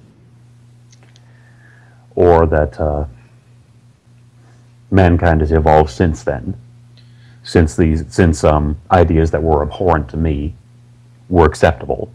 Right. We now know better. Okay, but see that again, you fascinate me because the way you just phrased that, you said ideas that were abhorrent to me. In other words, things that you don't like, you're willing to reject. So slavery, you don't like it, you're rejected. Anti-gay bigotry, you don't like it, you reject it. But when it comes to truth claims, truth is not about what we like or what we don't like. Truth is about what is true and what is not true, regardless of whether we like it. So that's why we run into a brick wall with you when we get to talking about death, because you don't. It's not a matter. It's not a matter of what's true. It's a matter of what's good, I think. Yeah, but that's the point. When I talk about death and I say death is final, you say that's not good. That's okay. Your basic emotional response to that is, it's not good because I don't like that. So therefore I reject that. The same way I reject slavery. Slavery is not good because I don't like that. See, slavery is not a true-false issue. Slavery is just a behavior of man. So it's easy to say, okay, well, our choice is not slavery. Is it true or false? No, it's true. It's true that it did happen. It's true that it happens today. The only question is slavery. Do you like it or do you not like it? And you and I agree that we don't like it. Death. Mm-hmm. Death is different. Death is not, we're saying death, is it true or false? Is oblivion after death, is that a true thing or a false thing? You are saying false, it's not oblivion because I don't like it. You're treating the issue, the truth claim of death, as an issue like slavery. It's not, you're saying, oh, death, I just don't like it, therefore I'm going to believe it's not real. Do you see my logic on that? Yes, I do. So, I mean, I agree with you. I don't like death. I don't like it. I don't want it. I agree. But that's not what we're talking. We're talking about, is it true? See, the reason I come back to that is because this, to me, is the last piece of Jenga that's holding you up. I mean, look, if you wanted to, if you said, look, yeah, it is. I mean, if you said, look, okay, fine, I see what you're saying about death. There's no evidence. There's an afterlife. Okay, I'm stubborn and I emotionally am not really that cool with this, and it's going to be a process, but I accept that death is real. Every piece of evidence, every piece of rationality points in that direction.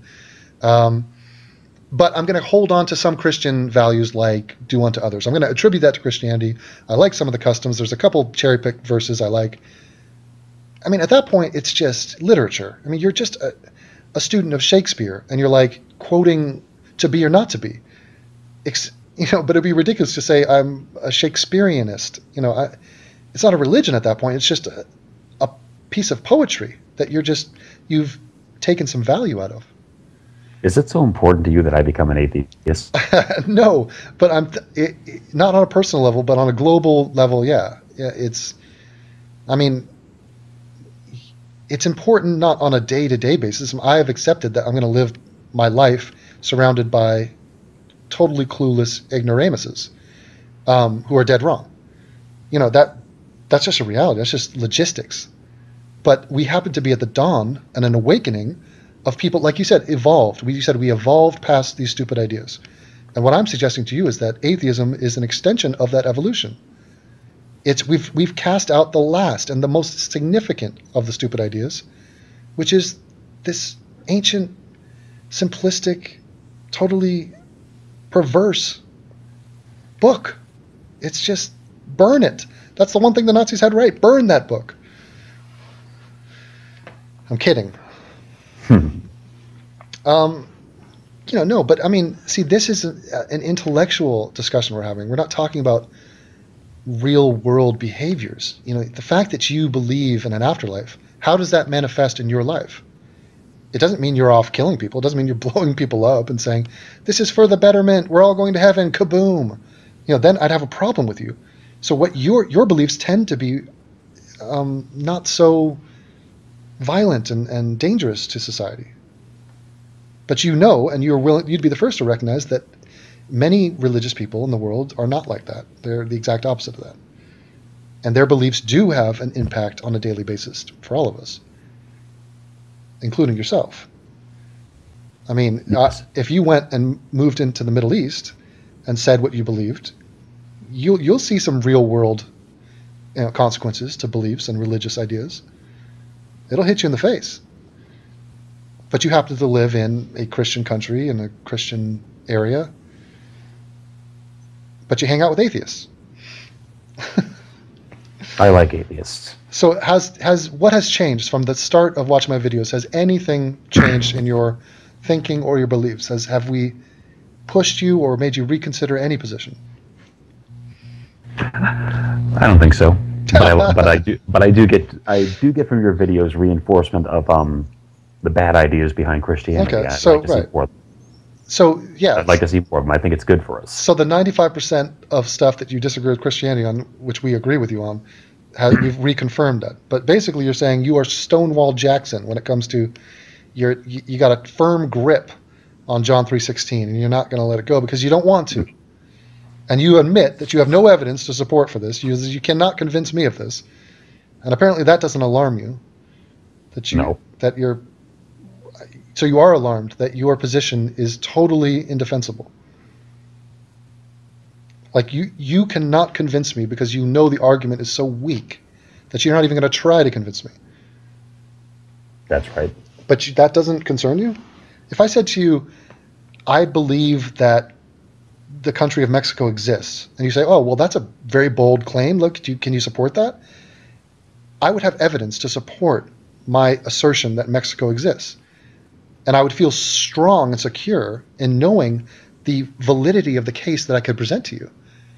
If I said to you, I believe Atlantis exists, and you say, okay, well, show me some evidence, and I have none, to the point where I'm like, you know what, Patrick, I'm not even going to try, because I know how weak my case is for Atlantis, that it would be embarrassing to me to even try to explain it to you, to defend that. I would sleep at night going, holy shit, maybe I need to reevaluate my position on Atlantis. I can't even present an argument for Atlantis. Why am I believing it? What have I done to convince myself that Atlantis exists? What does that say about me?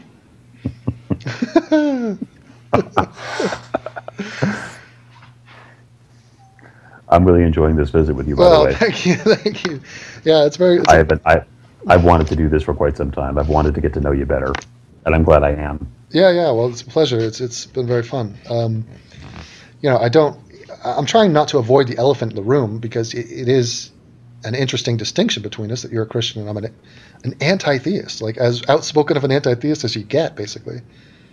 I'm so anti-theist that I'm not even talking about theism anymore. Like I've moved past it. I'm attacking people in my own community for different stupid ideas. And also it's proportionality. Like my emphasis on Islam is totally justified because of their actions, in reality. Philosophically, they're just as wrong as Christians. The rapture freak and Osama bin Laden are equally deluded. It's just that the rapture freak is going to spend his time, dunking his foot in a stream, trying to walk across water. Meanwhile, Osama bin Laden is going to be blowing us up. So I've adjusted my concern over these two groups accordingly. I mean, you people are like puppy dogs to us now. It's like a vacation. To make fun of Christians is a vacation now. And it's like, okay, let's get back to the Muslims. And don't even talk Buddhists and Hindu and Jews. Those people are just absolute non-factors. Totally innocuous, basically. I mean, if you want to get down to it, there's probably some abhorrent shit that they're doing too, but not to the degree and not by the numbers. It just makes no sense. Like, for example, if I did a video attacking Orthodox Jews and the practices and beliefs of Orthodox Jews, and then I did one video like that, then I did one video attacking Ken Ham or Kirk Cameron, and then I did one video attacking Muslims, and I just kept that ratio going. That would be totally batshit crazy of me to do. There's no justification to that. That's just like, what world am I living in where I think it's necessary to attack the Jew? The Jews are 0.2% of the world. The Orthodox Jews are like 0.00002. I mean, just from a numbers standpoint, that makes no sense. But also from a death count standpoint, Christians are not killing people. Christians are not blowing themselves up. Christians are not a threat. in the same way. Now, they are a threat on political issues and on social issues, but they're not in the same. And they are a threat to me. They're an insult to me. They're an insult to my intelligence. They're an insult to humanity. They're a vestigial remnant of our idiotic past. No offense, present company excluded, but not in the same way as the Muslims, who are literally, they have come to us from a time warp. These are a group of people that believe ancient dogma. You know, we are coexisting with people from the ancient world, essentially. And now, with the internet and technology, we've been brought together. Or with Germany's immigration policy, they are marching into our country. I don't know when 1.5 million, by the way, the number is now 1.5 million this year, 1.5 million people, Muslims, marching into a country. When has that ever turned out good for the country that they are marching into? In the history of time, never is the answer. Anyway, but I hand it over to you. What other topics would you like to touch on before we move on? All right. How about? I was thinking also about the Canadian atheist. Ah! No, I mean he Racist. is a. Well, not only that, it's just it's like I pointed out to skullduggery. I don't know if you saw. I don't know if you ever saw this. I mean, obviously you probably don't. You don't follow me on Twitter, so I don't. I had an exchange with him a while ago, and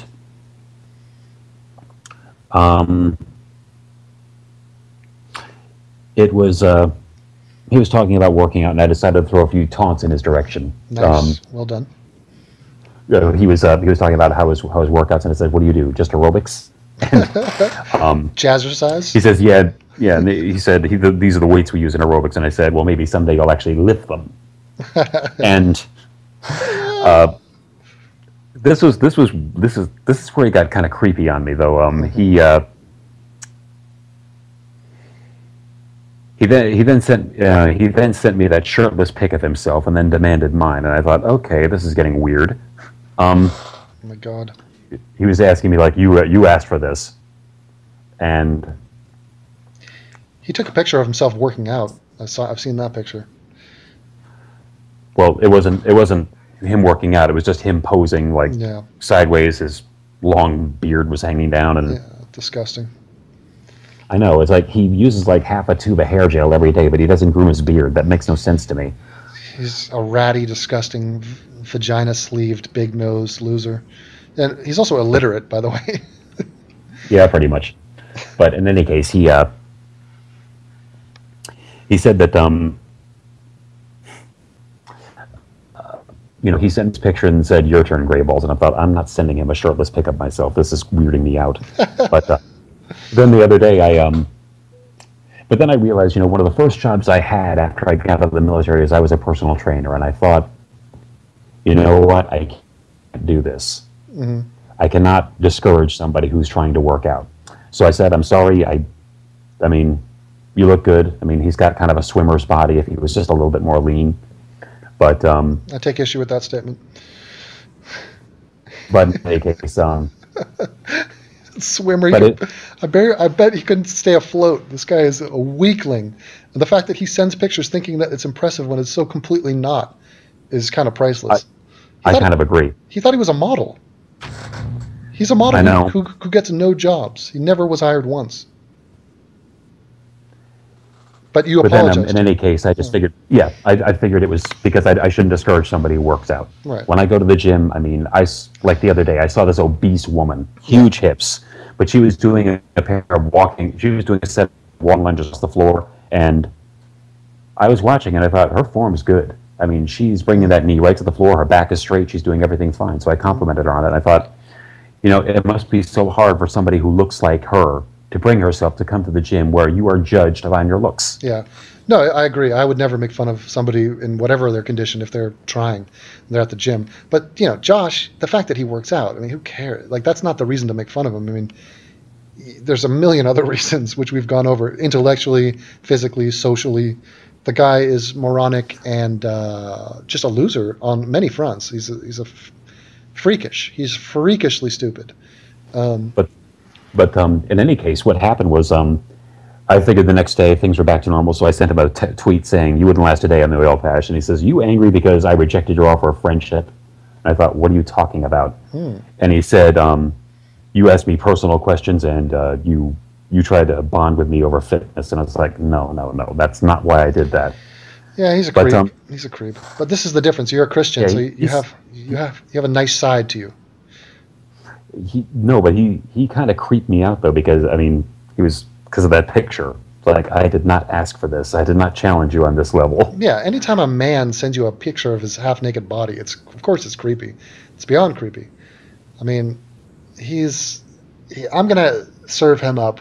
He's gonna be dealt with. He's gonna be exposed, and he's just he's an idiotic welder kid from Edmonton. One of the things I noticed is that he joined this group to discuss you, and I left a lot of nasty messages to them because this round table discussion hangout that he participated in last week was just to discuss you. Right.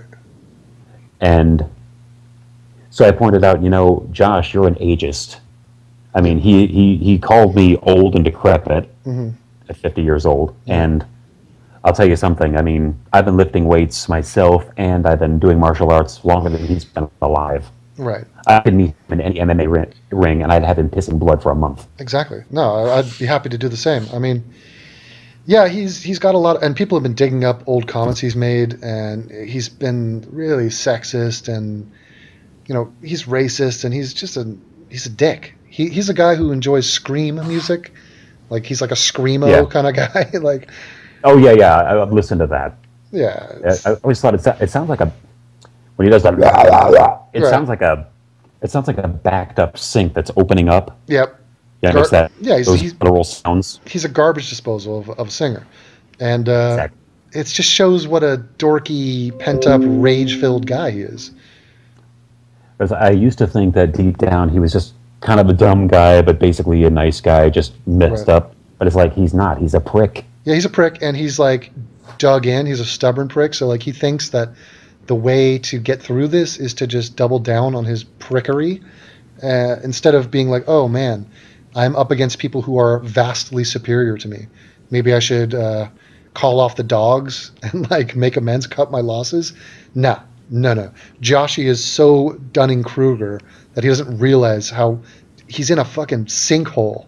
I mean, he's like up to his nostrils. He's up to that big beak of his in a quicksand, and he doesn't know how to get out. And he called Anthony a senile old man. Anthony's 44. Yeah, that's not right. He's young, dumb, and full of cum, and he's going on 6 months without a sexual partner. Which is a running tally that we are keeping going. And is he gay? It's a good question. I've seen pictures of him having sex with men. I'm not sure if they've been photoshopped, but he might be. I started to think that because he sent me his shirtless pic and then he asked for mine. Exactly. That tends to be the behavior.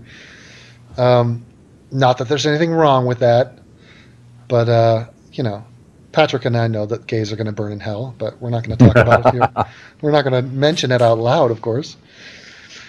Yeah, he's fun, and he's basically a mascot of pussified, white, guilt-riddled, sort of dumb beyond any sort of normal standard, like just uneducated. That's what he is. He's uneducated in life, in school, in experience. He doesn't know what the hell he's doing or talking about. And so that's why it's fun to just like beat him with a stick. It's like a wind-up toy. So yeah. Yeah, it is. That should continue for a while, but I hope he retracts that strike on my account. I hope so too. I mean, otherwise it's going to be a long 5.5 months. Yeah, I mean, like if I posted up portions of this video, I have to do what, a 20-part series. Patrick and I talk. You don't have to. I mean, you don't have to post the whole thing, but you're welcome to use it.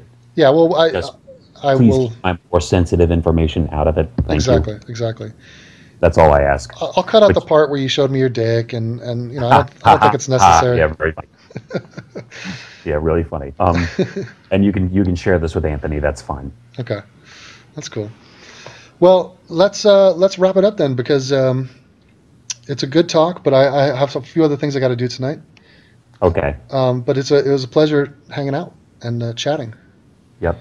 And I'm glad I got to know you better. I've been looking forward to this for quite some time. Awesome, man. Because well, one of the things that, well, kind of just a problem that I have, if I ever wanted to like get in touch with you, all I have is Twitter. Yeah. And you don't follow me on Twitter, so I can't send you private messages. Okay. All I can do is tweet you. Well, I don't follow a lot of people, just not because I don't follow them. It's just it never occurs to me to follow them. So I will find your thing. I'm not asking you to. I'm just saying if there's a is there a way I can contact you with more in-depth stuff if I want to? Yeah, I'll follow you on Twitter. Don't worry about it. And you could just DM me. Okay. Yeah. All right, that'll be fine, because I know you don't check your Facebook messages. Dude, I'm so backed up on Facebook. I don't even barely go on it. But I go on it more than MySpace, I guess.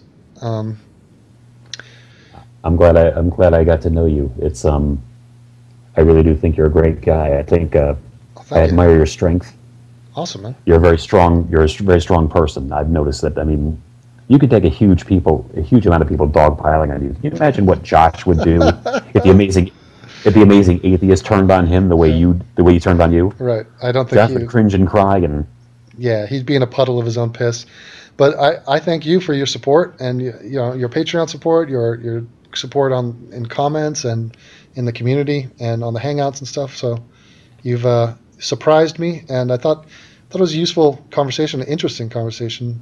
To not just on a personal level, but some of the ideas we're discussing, I think, could be, at least intriguing to some people watching. So thanks for that. Yep. I just came to realize, I mean, even though I disagreed with you on that you really are the kind of person I admire most. Nice, man. Awesome. That means a lot. It means a lot, man. All right, then. Coming from a guy with a death count like yours, I mean. I knew that was coming. Well, we'll get that. I just didn't know where. We'll get into that next time. We'll do a whole hangout about okay. your kill list. All right. All right, man. Well, have a good one, and we'll do it again sometime, huh? All right. All right. Hope so. You take care. See you, Patrick. Bye. Bye.